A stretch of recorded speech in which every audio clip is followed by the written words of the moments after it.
ꯑꯍꯥꯟꯕꯃꯛꯇꯗ ꯅꯤꯡꯉꯣꯜ ꯂꯩꯆꯜꯒꯤ ꯃꯥꯏꯀꯩꯗꯒꯤ ꯃꯌꯥꯝ ꯄꯨꯝꯅꯃꯛꯄꯨ ꯇꯔꯥꯝꯅ ꯑꯣꯛꯆꯔꯤ꯫ ꯉꯁꯤꯁꯨ ꯃꯌꯥꯝꯒꯤꯗꯃꯛꯇ ꯅꯨꯡꯉꯥꯏꯔꯕ ꯐꯨꯡꯒꯥꯋꯥꯔꯤ ꯑꯃ ꯄꯨꯗꯨꯅ ꯂꯥꯛꯆꯔꯤ꯫ ꯋꯥꯔꯤ ꯑꯁꯤꯒꯤ ꯃꯃꯤꯡꯅ ꯆꯥꯛꯅꯤꯕꯤ ꯊꯥꯗꯣꯏ, ꯑꯗꯨꯒ ꯋꯥꯔꯤ ꯑꯁꯤꯕꯨ ꯏꯕꯤꯔꯛꯄꯅ ꯌꯨꯅꯤꯁꯟ ꯂꯩꯈꯨꯔꯥꯝ꯫ ꯑꯗꯨꯗꯤ ꯃꯌꯥꯝ ꯄꯨꯟꯅ ꯋꯥꯔꯤ ꯑꯁꯤ ꯍꯧꯕꯗꯒꯤ ꯂꯣꯏꯕ ꯐꯥꯎꯕ ꯇꯥꯃꯤꯟꯅꯔꯁꯤ꯫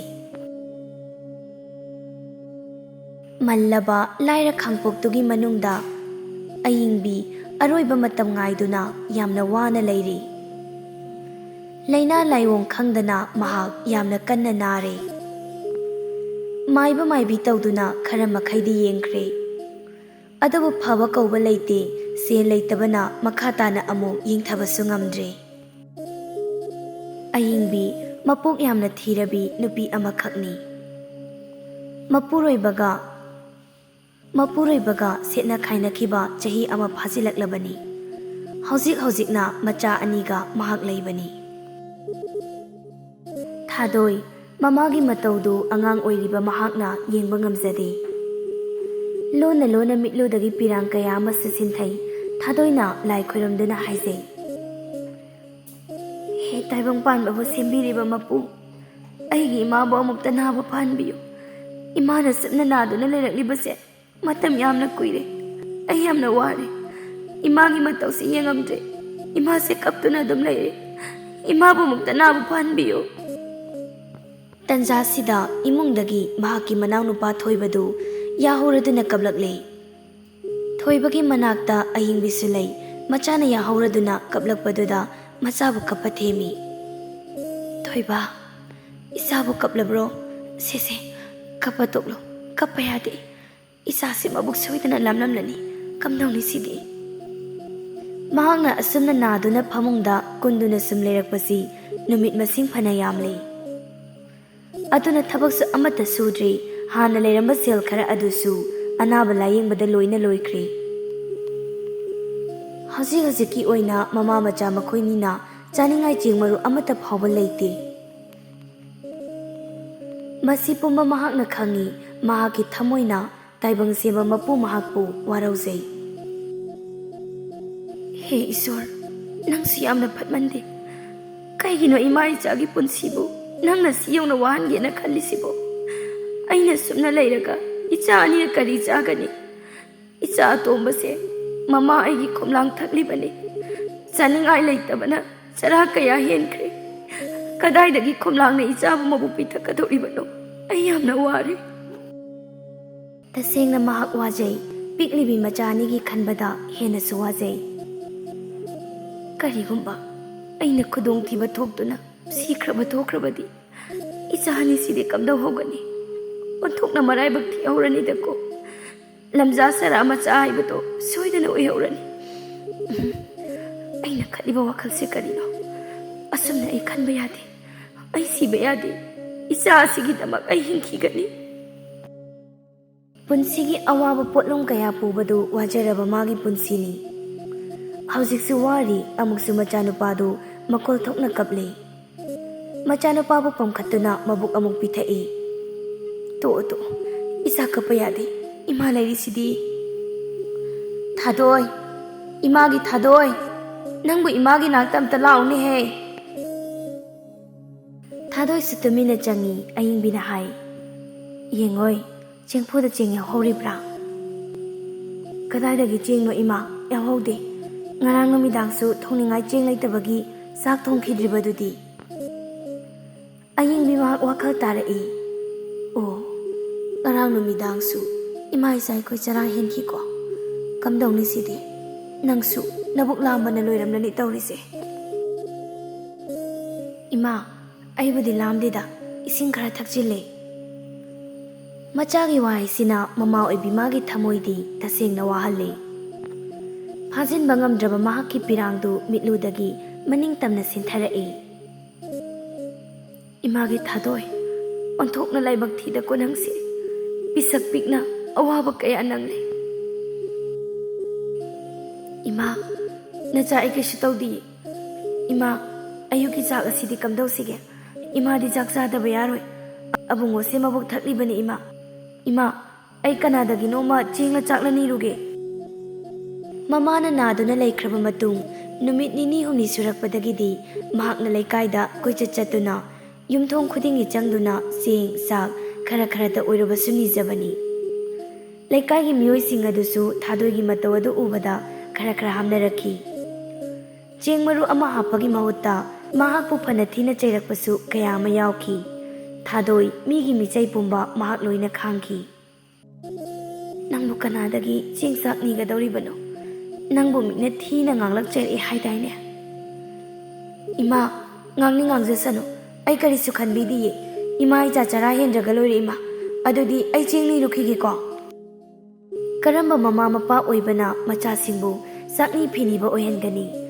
Machagi matau uraga ayingbi thoini hena kapchai. Thadoina mamana kaplibadu uraduna haizai.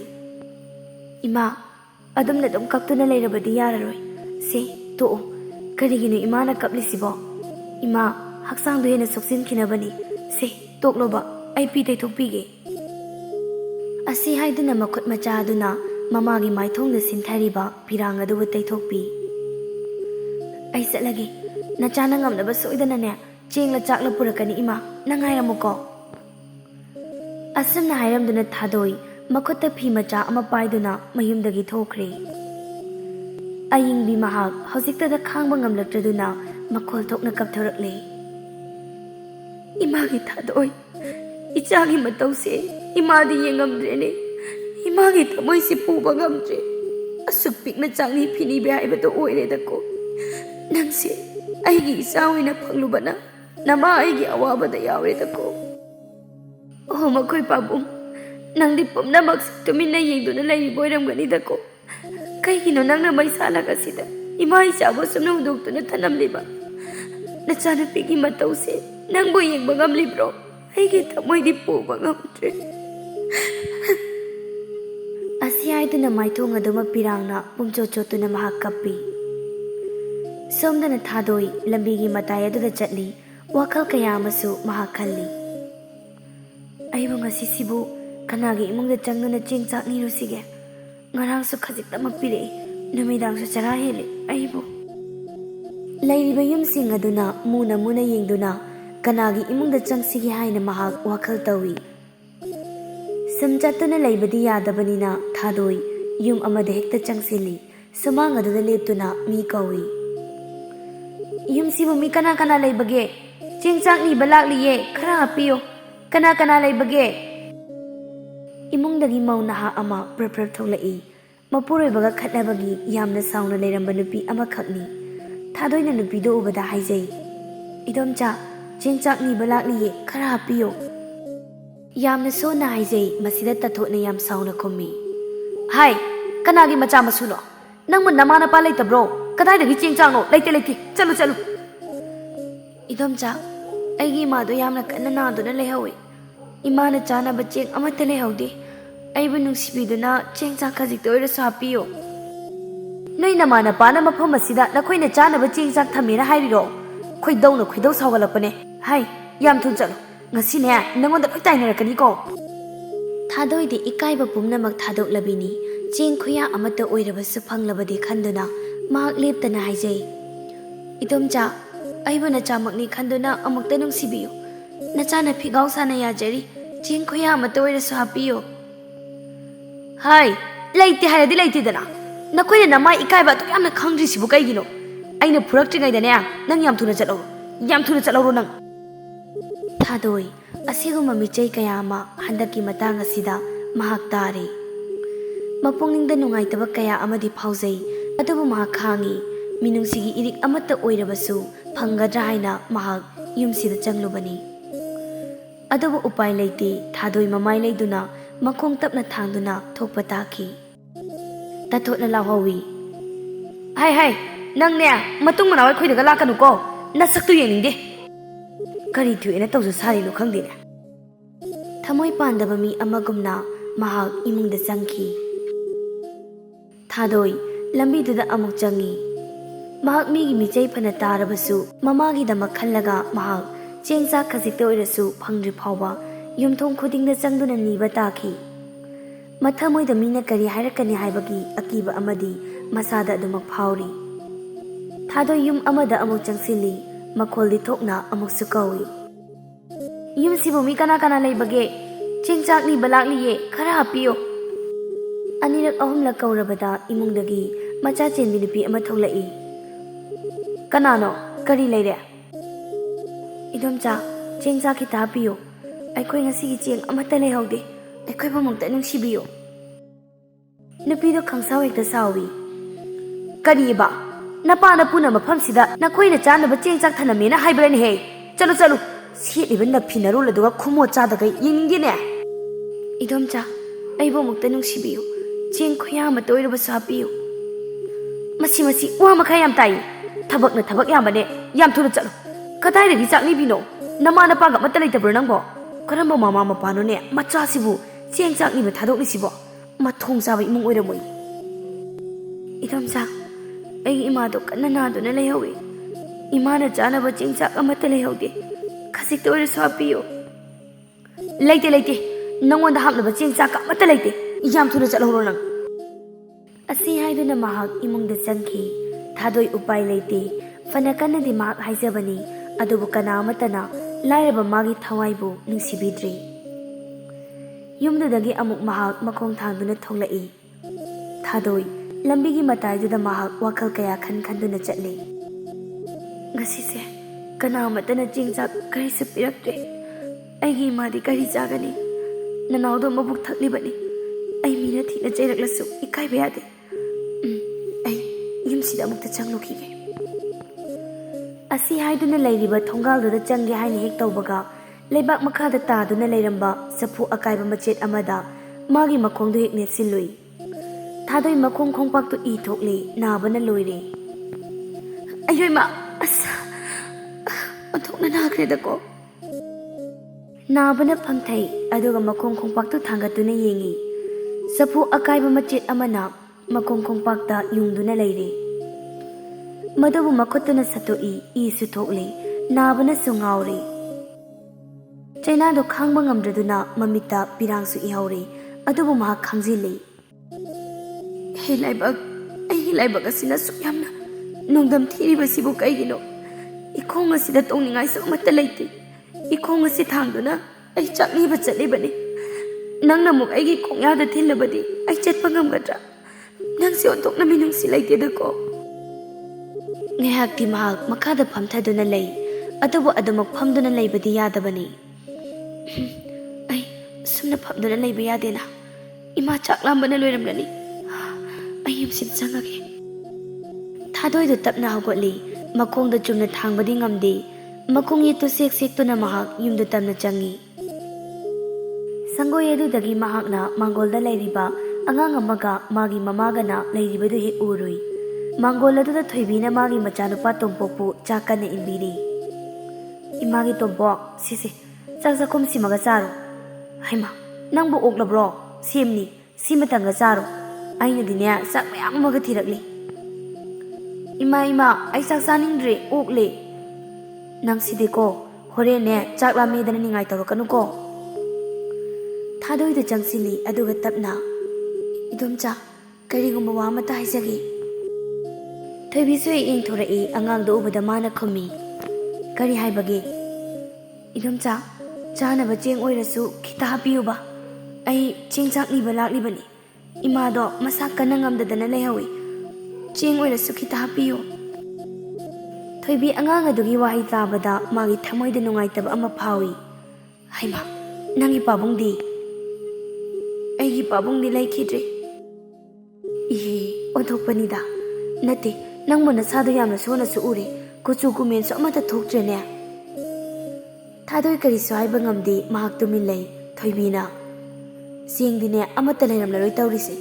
Nangbu chakse oina chakrodana mangolda kakhalo o chaksi sararo. Thadoi masu chak lambana loirabani mamagi khanbada mahak chak phawba mapung phana chadrabani. Chak adu ubada mahak matin kutkut yotli. Chaning mana mahak loirabani thoibina. Lao lao siana ne khara charo singdi amata leitreba. Thadoi mangolda kakhatli phamthai thoibina. Phamu si charo nang charamuko ai imungdam ta changogi. ꯑꯁꯤ ꯍꯥꯏꯗꯨꯅ ꯃꯆꯥꯅꯨꯄꯥ ꯑꯗꯨꯕꯨ ꯄꯨꯁꯤꯟꯗꯨꯅ ꯏꯃꯨꯡꯗ ꯃꯍꯥꯛ ꯆꯪꯈꯤ꯫ ꯊꯥꯗꯣꯏ ꯄꯨꯈꯝꯗꯨꯗ ꯌꯥꯎꯔꯤꯕ ꯆꯥꯛ ꯑꯗꯨꯗ ꯃꯨꯟꯅ ꯌꯦꯡꯉꯤ꯫ ꯃꯕꯨꯛꯀ ꯂꯥꯝꯃꯒ ꯃꯍꯥꯛ ꯍꯦꯛꯇ ꯆꯥꯔꯒꯦ ꯈꯜꯂꯤ꯫ ꯊꯥꯗꯣꯏ ꯃꯈꯨꯠꯇꯣ ꯍꯥꯝꯗ ꯆꯥꯅꯤꯡꯕꯒꯤ ꯃꯌꯥꯏꯅ ꯆꯥꯛ ꯆꯥꯛꯈꯣꯝ ꯑꯃ ꯆꯥꯒꯦꯅ ꯇꯧꯏ꯫ ꯆꯥꯛ ꯆꯥꯛꯈꯣꯝꯗꯣ ꯃꯌꯥ ꯃꯄꯥ ꯍꯦꯛ ꯌꯧꯕꯒ ꯊꯥꯗꯣꯏ ꯃꯌꯨꯝꯗ ꯂꯩꯍꯧꯕ ꯃꯥꯒꯤ ꯃꯃꯥꯕꯨ ꯈꯪꯅꯤꯡ ꯅꯤꯡꯁꯤꯡꯂꯛꯏ꯫ ꯃꯃꯥꯅ ꯆꯥꯛ ꯂꯥꯝꯗꯨꯅ ꯂꯩꯍꯧꯕ, ꯃꯧꯄꯥꯅ ꯀꯞꯇꯨꯅ ꯂꯩꯍꯧꯕꯗꯨ ꯍꯦꯟꯅ ꯅꯤꯡꯁꯤꯡꯂꯛꯏ꯫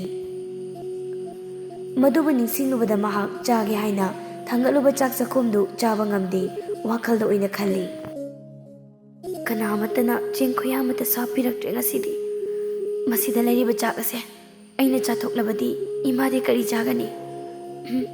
ꯑꯩ ꯆꯥꯛ ꯑꯁꯤ ꯆꯥꯕ ꯌꯥꯗ꯭ꯔꯦ꯫ ꯏꯃꯥꯅ ꯆꯥꯅꯕ ꯑꯣꯏꯅ ꯑꯩ ꯆꯥꯛꯁꯤ ꯄꯨꯕꯤꯈ꯭ꯔꯒꯦ꯫ ꯄꯤꯛꯂꯤꯕ ꯃꯍꯥꯛꯀꯤ ꯊꯃꯣꯏꯅ ꯃꯃꯥꯕꯨ ꯀꯌꯥꯗ ꯅꯨꯡꯁꯤꯔꯤꯕ!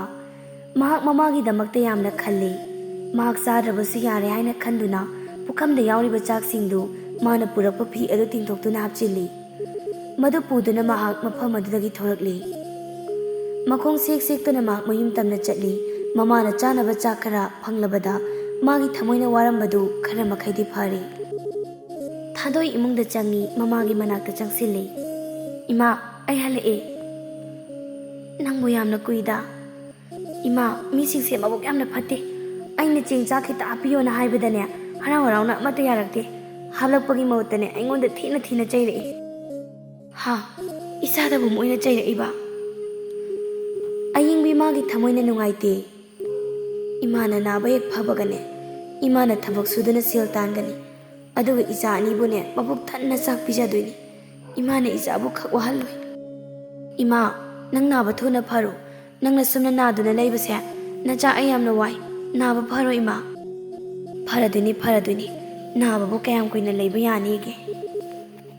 ꯏꯃꯥ, ꯑꯩꯅꯅꯦ ꯆꯥ ꯈꯔ ꯐꯤꯗ ꯌꯣꯝꯗꯨꯅ ꯄꯨꯔꯛꯄꯅꯦꯕ, ꯉꯁꯤꯒꯤꯗꯤ ꯁꯤ ꯑꯣꯏꯅ ꯆꯥꯔꯣꯀꯣ, ꯀꯅꯥꯃꯠꯇꯅ ꯆꯦꯡ ꯄꯤꯔꯛꯇ꯭ꯔꯦꯕ꯫ ꯏꯃꯥꯗꯤ ꯆꯥꯗ꯭ꯔꯕꯁꯨ ꯌꯥꯔꯦꯗ, ꯅꯪ ꯑꯣꯏꯅ ꯆꯥꯖꯔꯣ꯫ ꯃꯁꯤꯗ ꯊꯥꯗꯣꯏꯅ ꯃꯃꯥꯅ ꯅꯨꯡꯉꯥꯏꯈꯤꯔꯣꯏꯅ ꯈꯟꯗꯨꯅ ꯆꯨꯝꯅ ꯑꯣꯏꯅ ꯈꯨꯝꯃꯤ꯫ ꯏꯃꯥ, ꯑꯩꯗꯤ ꯆꯥꯔꯛꯂꯦ꯫ ꯁꯤꯅꯅꯦ ꯏꯃꯥ ꯄꯤꯖꯒꯦꯗꯅ ꯄꯨꯔꯛꯄꯅꯦꯕ ꯏꯃꯥ꯫ ꯅꯪ ꯆꯥꯎꯋꯣ, ꯑꯩ ꯏꯁꯤꯡ ꯂꯧꯔꯨꯒꯦ꯫ ꯑꯁꯤ ꯍꯥꯏꯗꯨꯅ ꯍꯧꯒꯠꯇꯨꯅ ꯃꯃꯥꯏ ꯂꯩꯗꯨꯅ ꯃꯈꯣꯡ ꯈꯪꯊꯥꯡ ꯍꯦꯛ ꯊꯥꯡꯉꯤ꯫ ꯃꯗꯨꯗ ꯉꯁꯥꯏ ꯆꯐꯨ ꯑꯀꯥꯏꯕ ꯃꯆꯦꯠꯅ ꯌꯨꯈꯤꯕꯒꯤ ꯆꯩꯅꯥꯗꯣ ꯈꯪꯐꯥꯎ ꯐꯥꯎꯔꯛꯂꯗꯨꯅ ꯃꯈꯣꯜ ꯊꯣꯛꯅ ꯏꯃꯥ ꯍꯥꯏꯅ ꯍꯦꯛ ꯍꯥꯏꯔꯨꯏ꯫ ꯑꯌꯤꯡꯕꯤ ꯈꯔ ꯄꯥꯈꯠꯂꯤ꯫ ꯏꯃꯥꯒꯤ ꯊꯥꯗꯣꯏ, ꯀꯩꯗꯧꯔꯦ? ꯏꯃꯥ, ꯉꯁꯥꯏ ꯂꯝꯕꯤ ꯆꯠꯄꯗ ꯆꯐꯨ ꯑꯀꯥꯏꯕ ꯃꯆꯦꯠ ꯑꯃꯅ ꯈꯣꯡꯌꯥꯁꯤꯗ ꯌꯨꯈꯤꯕ ꯑꯗꯨꯒꯤꯅꯤꯗ꯫ ꯀꯔꯤꯁꯨ ꯈꯟꯗꯕ ꯁꯥꯗꯨꯅ ꯃꯍꯥꯛ ꯊꯣꯛꯈ꯭ꯔꯤ꯫ ꯑꯌꯤꯡꯕꯤ ꯃꯆꯥꯅꯨꯄꯤꯒꯤ ꯃꯑꯣꯡ ꯃꯇꯧ ꯄꯨꯝꯅꯃꯛ ꯑꯁꯤꯅ ꯃꯥꯒꯤ ꯊꯃꯣꯏꯕꯨ ꯍꯦꯟꯅ ꯍꯦꯟꯅ ꯋꯥꯍꯟꯕ ꯍꯥꯏꯕꯗꯨ ꯑꯣꯏꯔꯔꯤ꯫ ꯏꯆꯥꯒꯤ ꯁꯤꯒꯨꯝꯕ ꯃꯇꯧ ꯑꯁꯤꯕꯨ ꯑꯩꯕꯨ ꯀꯌꯥꯝ ꯀꯨꯏꯅ ꯌꯦꯡꯗꯨꯅ ꯂꯩꯈꯤꯗꯣꯏꯅꯣ? ꯑꯩ ꯌꯦꯡꯕ ꯉꯝꯗ꯭ꯔꯦ꯫ ꯊꯥꯗꯣꯏ ꯏꯁꯤꯡ ꯈꯨꯖꯥꯏ ꯑꯃ ꯃꯈꯨꯠꯇ ꯄꯥꯏꯗꯨꯅ ꯃꯍꯥꯛ ꯃꯃꯥꯒꯤ ナꯛꯇ ꯑꯃꯨꯛ ꯆꯪꯉꯤ꯫ ꯃꯃꯥꯒꯤ ナꯛꯇ ꯐꯝꯊꯗꯨꯅ, ꯏꯃꯥ, ꯆꯥꯛ ꯆꯥꯔꯣ꯫ ꯅꯪꯕꯨ ꯅꯕꯨꯛ ꯊꯜꯂꯕ꯭ꯔꯣ? ꯑꯣ ꯏꯃꯥ, ꯊꯜꯂꯦ꯫ ꯁꯤꯅ ꯏꯃꯥꯒꯤ ꯁꯔꯨꯛꯅꯤ, ꯆꯥꯔꯣꯁꯤ ꯏꯃꯥ꯫ ꯑꯌꯤꯡꯕꯤ ꯄꯤꯛꯂꯤꯕ ꯃꯆꯥꯅꯨꯄꯥꯒꯤ ꯈꯟꯗꯨꯅ ꯃꯍꯥꯛ ꯆꯥꯛ ꯑꯗꯨ ꯆꯥꯕ ꯇꯥꯏ꯫ ꯏꯟꯁꯥꯡ ꯑꯃꯠꯇ ꯌꯥꯎꯕ ꯅꯠꯇꯦ, ꯆꯥꯛ ꯑꯗꯨ ꯈꯛꯅꯤ ꯆꯥꯔꯤꯕ꯫ ꯑꯌꯤꯡꯕꯤ ꯆꯥꯛꯇꯨ ꯆꯥꯏ꯫ ꯊꯥꯗꯣꯏꯗꯤ ꯃꯃꯥꯅ ꯆꯥꯛ ꯆꯥꯕꯗꯨ ꯎꯔꯒ ꯃꯥꯒꯤ ꯃꯕꯨꯛ ꯍꯦꯟꯅ ꯂꯥꯝꯂꯦ ꯍꯥꯏꯕꯁꯨ ꯉꯝꯗ ꯃꯍꯥꯛ ꯂꯣꯟꯅ ꯃꯇꯤꯟ ꯌꯣꯠꯂꯦ꯫ ꯏꯃꯥ, ꯏꯁꯤꯡꯁꯦ ꯑꯃꯨꯛꯇ ꯊꯛꯎꯁꯦ꯫ ꯏꯁꯤꯡꯗꯨ ꯄꯤ꯫ ꯑꯌꯤꯡꯕꯤꯅ ꯏꯁꯤꯡꯗꯣ ꯑꯃꯨꯛ ꯊꯛꯏ꯫ ꯊꯥꯗꯣꯏꯅ ꯍꯪꯉꯤ, ꯏꯃꯥ, ꯍꯥꯎꯕ꯭ꯔꯥ? ꯍꯥꯎꯏ꯫ ꯏꯃꯥꯅ ꯆꯥꯛꯈꯣꯝ ꯑꯃ ꯏꯟꯕꯤꯒꯦꯀꯣ ꯅꯪꯁꯨ꯫ ꯑꯁꯤ ꯍꯥꯏꯗꯨꯅ ꯑꯌꯤꯡꯕꯤꯅ ꯆꯥꯛ ꯆꯥꯛꯈꯣꯝ ꯑꯃ ꯏꯜꯂꯛꯏ꯫ ꯑꯁꯨꯝꯅ ꯃꯃꯥ ꯃꯆꯥ ꯃꯈꯣꯏ ꯌꯥꯝꯅ ꯋꯥꯅ ꯃꯤꯠꯂꯨ ꯄꯤꯔꯥꯡꯀꯪꯗ ꯂꯦꯜꯂꯤ꯫ ꯅꯨꯃꯤꯠ ꯅꯤꯅꯤ ꯍꯧꯖꯤꯟꯈ꯭ꯔꯦ, ꯑꯗꯨꯕꯨ ꯑꯌꯤꯡꯕꯤꯒꯤ ꯑꯅꯥꯕꯗꯨꯗꯤ ꯏꯐ ꯐꯒꯠꯄ ꯑꯣꯏꯗ꯭ꯔꯦ꯫ ꯇꯁꯦꯡꯅ ꯃꯍꯥꯛ ꯑꯁꯨꯝꯅ ꯂꯩꯅꯤꯡꯗ꯭ꯔꯦ꯫ ꯍꯧꯒꯠꯇꯨꯅ ꯊꯕꯛ ꯁꯨꯅꯤꯡꯂꯦ ꯃꯍꯥꯛ, ꯑꯗꯨꯕꯨ ꯉꯝꯗꯦ꯫ ꯃꯇꯝ ꯑꯁꯤꯗ ꯃꯍꯥꯛꯀꯤ ꯃꯄꯨꯔꯣꯏꯕ ꯑꯗꯨꯗꯒ ꯂꯩꯖꯔꯝꯂꯕꯗꯤ ꯀꯌꯥꯗ ꯃꯔꯥꯏꯕꯛ ꯐꯔꯝꯒꯅꯤ꯫ ꯁꯤ ꯌꯧꯅ ꯃꯃꯥ ꯃꯆꯥꯅ ꯋꯥꯔꯤꯕꯁꯤ ꯋꯥꯔꯝꯗꯕꯁꯨ ꯌꯥꯏ꯫ ꯊꯣꯏꯕꯗꯤ ꯀꯟꯅ ꯇꯨꯝꯂꯤ꯫ ꯊꯥꯗꯣꯏꯅ ꯃꯃꯥꯗ ꯍꯥꯏ, ꯏꯃꯥ, ꯉꯔꯥꯡ ꯅꯨꯃꯤꯠ ꯆꯨꯞꯄ ꯑꯃꯁꯨ ꯆꯔꯥ ꯍꯦꯜꯂꯤ꯫ ꯑꯩꯅ ꯃꯤꯒꯤꯗ ꯆꯦꯡ ꯆꯥꯛ ꯅꯤꯕ ꯆꯠꯄꯁꯦ ꯀꯅꯥꯃꯠꯇꯅꯁꯨ ꯄꯤꯔꯛꯇꯦ꯫ ꯑꯩ ꯊꯕꯛ ꯑꯣꯏꯅ ꯁꯨꯔꯨꯔꯒꯦ꯫ ꯏꯃꯥꯒꯤ ꯊꯥꯗꯣꯏ, ꯀꯩꯅꯣꯅꯦ ꯅꯪꯅ ꯍꯥꯏꯔꯤꯗꯨꯕꯣ? ꯑꯁꯨꯛ ꯄꯤꯛꯂꯤꯕ ꯅꯪꯅ ꯀꯔꯤ ꯊꯕꯛꯄꯨ ꯁꯨꯕ ꯍꯩꯒꯗꯧꯔꯤꯕꯅꯣ? ꯏꯃꯥ, ꯅꯆꯥ ꯑꯩ ꯄꯨꯝꯅꯃꯛ ꯁꯨꯕ ꯍꯩꯒꯅꯤ꯫ ꯑꯩ ꯊꯕꯛ ꯑꯣꯏꯅ ꯁꯨꯔꯒꯦ꯫ ꯏꯆꯥ ꯁꯨꯕ ꯌꯥꯗꯦ꯫ Ima layingda karigi isana thapak sugadoriba. Thadoi so haifam ama khangdi ayingbi mamit aduna machanupida munna yengi. Machanupigi sada thaktabana mayang kangsilaba saru polang adu phawa mahak ure. Mama oi bimagi thamoidi mache tana kaire. Magi thadoi nangbu sak lambro. Lamde. Ima nang lamlabro. Ai su lamde. Nang di ngarang numi susara adum hele. Ima madugi di kari sukhanganuda. Ima na hing naba pharakanda mayam ama charaga loire. Adu ima aina ngasine ima na chanaba khara mingondagi nirugeba. Ai satlogi ko ima. Thadoi. Mama na khamba yada thadoi phi ama paituna mahak mapalda thokri. Aying bidi mikup khudingi kaptuna leizari. Thadoi makhongdu thangduna mahak chatli. Phana sangna chatli masadu suwari. Kanagi yumda changlaga chengchak ni sige haina khalli. Mina mangonda thina nganglakpaduda mahak tasengna changbadi kirabani. Pikliba mana kari thabak pusurugani upai laiti mahak yum amada makhong thangduna changlami. Yum aduda nupi amana sumang machida yangkok ama tawduna cheng khaktuna lei. Madubu thadoina ui jangsinbadi hekngamda mahak chap amuk leptuna lei. Tombidu imungda amuk jangki tanja asida thadoigi wakhalda sumna khalli. Aina cheng khara piyo na haijabada makhoina khakpiroi. Aduna asida leiriba cheng ase khara hekta huran khrage. Imabu thongduna ai pijarage. Ai cheng ase huralage. Angang oiriba magi wakhalda huralage haina chapyungna khankhre. Mamai mamito koilei leiduna akoibududa haifet yengi kana amata leiba ude. Tanja ama yengduna thadoi makhongdu tapna thangjinduna mahak jangsilli. Aduga mana purakpa phidu tingthoktuna madu yangkokta yauriba jingsing adu loina hitharami. Phidi yomduna makhutna paiduna mahak mafam adudagi thuna makhong thangduna thoki.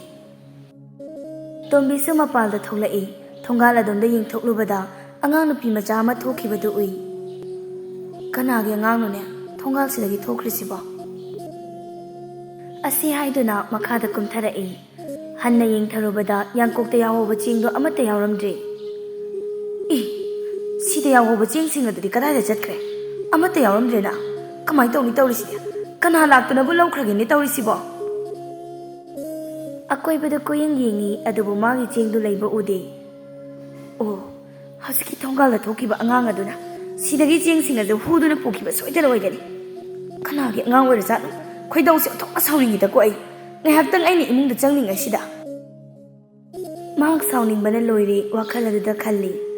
Khangning ningsingai. Hais.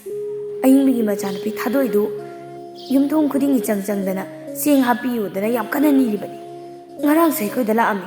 Aina phuraga thakibani. Nate. Aina haibadi makhoina chanabadubu aikhoida kanana thamlamge sinida. Aikhoi asibu makhoina kari oina ubage sinida. Mama adu sukum laina nadana leibagi sarukne kok ek sikhige di leite. Tombi wafam asibu ningsingluraga mahak khangle. Oh, aigi jeng hurandana pukriba misak ase madugi angang aduna soidana oigani. Tombi sawningba kaya phauraduna makhwangda phi ama yesinduna mahak ayingbigi mayum tamna chatli. Somdana thadoina mamada hai. Ima, ngasidi ai laibak yamna phari. Tu sidagi chengsingse nupi amana engonda loina piraine. Adugi nupido mabuk yamna phajani ima yamdrane.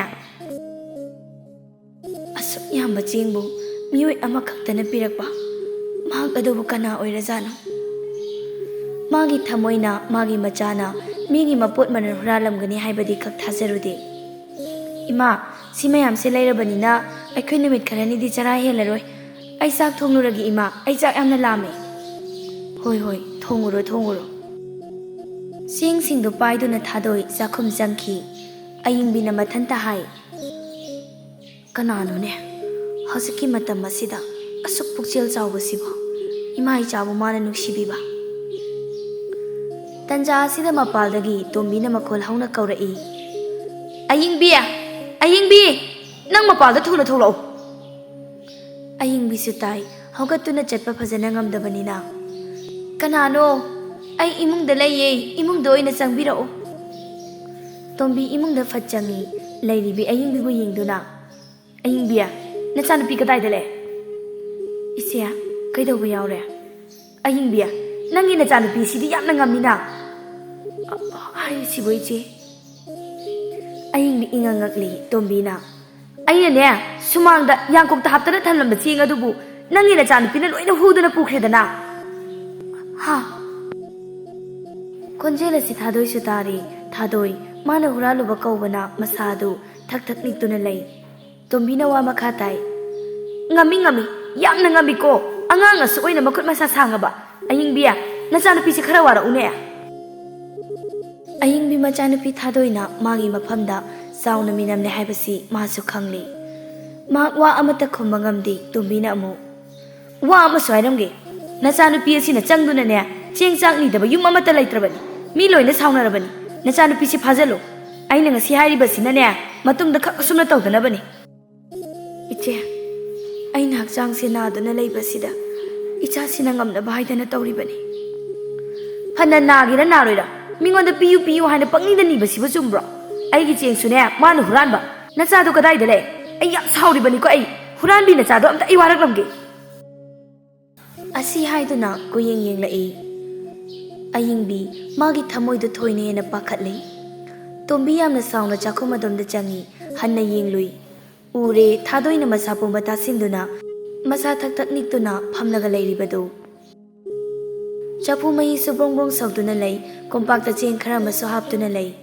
ꯇꯣꯝꯕꯤ ꯃꯗꯨ ꯎꯕꯗ ꯁꯥꯎꯔꯝꯕ ꯃꯥꯒꯤ ꯊꯃꯣꯏ ꯁ꯭ꯋꯥꯏ ꯃꯥꯡꯈꯤ ꯊꯥꯗꯣꯏꯅ ꯃꯈꯣꯜ ꯏꯅꯤꯡ ꯅꯤꯛꯅ ꯃꯕꯣꯛ ꯑꯩꯕꯨ ꯐꯨꯕꯤꯒꯅꯨ ꯃꯕꯣꯛꯀꯤ ꯆꯦꯡꯗꯣ ꯑꯩꯅ ꯍꯨꯔꯥꯟꯕꯅꯤ ꯆꯦꯡꯗꯨ ꯁꯤꯗ ꯂꯩꯔꯦ ꯑꯌꯤꯡꯕꯤꯁꯨ ꯃꯆꯥꯕꯨ ꯐꯨꯈꯤꯕ ꯇꯥꯔꯦ ꯍꯥꯏꯗꯅ ꯉꯝꯕꯣꯏ ꯉꯝꯗꯕꯣꯏ ꯍꯧꯒꯠꯇꯨꯅ ꯂꯩꯕꯥꯛ ꯃꯈꯥꯗꯨꯗ ꯁꯤꯠ ꯁꯤꯠꯇꯨꯅ ꯃꯍꯥꯛ ꯆꯥꯛꯈꯨꯝꯗꯝꯅ ꯆꯪꯂꯛꯏ ꯏꯆꯥꯅ ꯂꯥꯟꯈ꯭ꯔꯕꯁꯨ ꯃꯃꯥ ꯑꯩꯅꯅꯦ ꯏꯆꯦꯒꯤ ꯈꯣꯡꯁꯣꯛꯇꯨꯅ ꯍꯥꯏꯖꯔꯤ ꯏꯆꯥꯗꯤ ꯐꯨꯕꯤꯒꯅꯨ ꯏꯆꯦ ꯇꯣꯝꯕꯤ ꯄꯨꯝꯅꯃꯛꯁꯤ ꯎꯔꯨꯕꯗ ꯃꯥꯒꯤ ꯊꯃꯣꯏ ꯄꯨꯕ ꯉꯝꯗ꯭ꯔꯤ ꯑꯌꯤꯡꯕꯤ ꯅꯃꯥꯅꯆꯥꯒꯤ ꯎꯔꯤꯕ ꯐꯤꯕꯝ ꯑꯁꯤꯅ ꯑꯩꯒꯤ ꯊꯃꯣꯏꯕꯨ ꯂꯥꯛꯁꯤꯟꯈ꯭ꯔꯦꯅꯦꯍꯦ ꯑꯩ ꯋꯥ ꯑꯃꯠꯇ ꯉꯥꯡꯕ ꯉꯝꯗ꯭ꯔꯦ ꯂꯧꯖꯔꯁꯅꯨ ꯆꯦꯡꯁꯤ ꯑꯩꯁꯨ ꯃꯇꯦꯡ ꯄꯥꯡꯂꯒꯦ ꯑꯩꯅ ꯉꯥꯡꯈꯤꯕꯗꯣ ꯅꯪ ꯁꯥꯎꯒꯅꯨꯀꯣ ꯏꯆꯦ ꯇꯣꯝꯕꯤꯅ ꯊꯥꯗꯣꯏꯗ ꯑꯃꯨꯛ ꯑꯣꯟꯁꯤꯜꯂꯤ ꯀꯔꯤꯒꯤ ꯃꯕꯣꯛꯅ ꯅꯪꯕꯨ ꯐꯨꯒꯅꯤ ꯐꯨꯔꯣꯏ ꯁꯤꯁꯦ ꯆꯐꯨ ꯃꯍꯤꯁꯨ ꯁꯧꯔꯤ ꯅꯪꯒꯤ ꯆꯦꯡꯁꯤ ꯆꯥꯝꯂꯒ ꯁꯨꯖꯜꯂꯨ ꯃꯍꯥꯛ ꯌꯦꯡꯕ ꯉꯝꯗ꯭ꯔꯤ ꯃꯃꯥꯏ ꯑꯃꯨꯛ ꯂꯩꯊꯣꯛꯏ ꯑꯌꯤꯡꯕꯤ ꯑꯩ ꯂꯥꯟꯈ꯭ꯔꯦ ꯅꯪꯅꯦ ꯅꯆꯦ ꯑꯩꯉꯣꯟꯗ ꯋꯥꯔꯧꯒꯅꯨ ꯏꯆꯦꯅ ꯍꯣꯔꯦꯟ ꯅꯨꯃꯤꯗꯥꯡ ꯋꯥꯏꯔꯝꯗ ꯅꯃꯥꯅꯆꯥꯅ ꯆꯥꯅꯕ ꯀꯔꯤ ꯀꯔꯤꯅꯣ ꯄꯨꯗꯨꯅ ꯂꯥꯛꯀꯦ ꯑꯩ ꯑꯃꯨꯛ ꯆꯠꯂꯒꯦꯀꯣ ꯑꯁꯤ ꯍꯥꯏꯔꯝꯗꯨꯅ ꯇꯣꯝꯕꯤ ꯆꯠꯈ꯭ꯔꯤ ꯃꯃꯥ ꯃꯆꯥ ꯃꯈꯣꯏ ꯑꯅꯤ ꯌꯦꯡꯅꯗꯨꯅ ꯀꯞꯍꯧꯏ ꯑꯁꯨꯝꯅ ꯅꯨꯃꯤꯠ ꯈꯔꯅꯤꯒꯤ ꯃꯇꯨꯡꯗꯒꯤꯗꯤ ꯑꯌꯤꯡꯕꯤꯒꯤ ꯑꯅꯥꯕꯗꯨ ꯇꯞꯅ ꯇꯞꯅ ꯐꯒꯠꯂꯛꯏ ꯅꯤꯅꯤ ꯍꯨꯝꯅꯤꯒꯤ ꯃꯇꯨꯡꯗꯒꯤꯗꯤ ꯑꯌꯤꯡꯕꯤꯒꯤ ꯑꯅꯥꯕ ꯄꯨꯡꯐ ꯐꯔꯦ ꯊꯥꯗꯣꯏ ꯃꯃꯥꯅ ꯅꯥꯕ ꯐꯔꯕꯗ ꯃꯍꯥꯛꯁꯨ ꯌꯥꯝꯅ ꯍꯔꯥꯎꯖꯩ ꯑꯌꯤꯡꯕꯤ ꯃꯍꯥꯛ ꯊꯕꯛ ꯁꯨꯕ ꯍꯧꯔꯤ ꯊꯕꯛ ꯁꯨꯕꯒꯤ ꯐꯪꯂꯛꯄ ꯁꯦꯜ ꯑꯗꯨꯅ ꯆꯦꯡ ꯆꯥꯛ ꯋꯥꯟꯗꯨꯅ ꯃꯔꯥꯏꯕꯛ ꯊꯤꯔꯕꯤ ꯃꯆꯥ ꯊꯥꯗꯣꯏꯕꯨ ꯃꯕꯨꯛ ꯊꯟꯅ ꯆꯥꯛ ꯄꯤꯖꯔꯝꯃꯤ ꯑꯁꯨꯝꯅ ꯃꯃꯥ ꯃꯆꯥ ꯃꯈꯣꯏ ꯑꯍꯨꯝ ꯄꯨꯟꯅ ꯅꯨꯡꯉꯥꯏꯅ ꯑꯃꯨꯛ ꯂꯩꯈꯤꯔꯝꯃꯤ